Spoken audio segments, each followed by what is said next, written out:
slowly but surely. The first shop is all about setting up the boat.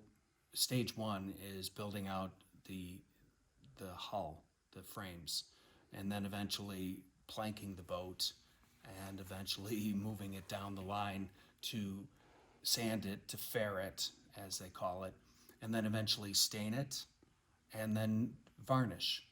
And after probably a dozen coats of varnish over several days of application, it's then ready for a final clear coat, which gives it the UV protectant that we want it to have.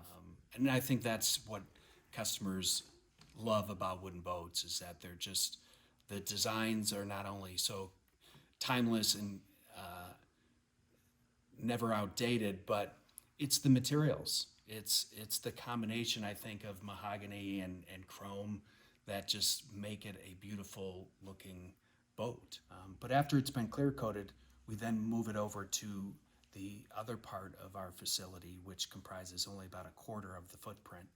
But that's where the rigging is done. You know, it's really that final lap of building the boat. It's now been uh, constructed, it's been stained and varnished and clear coated.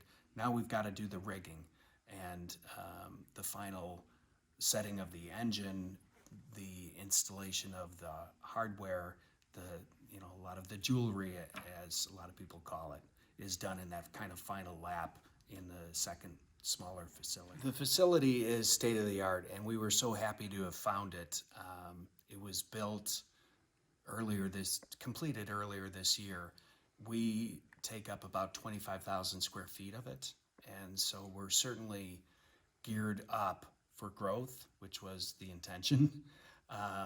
Our hope is that within the next 2 years, we'll be building around 15 boats, plus or minus, out of this facility, but it's got the capacity to do twice as much.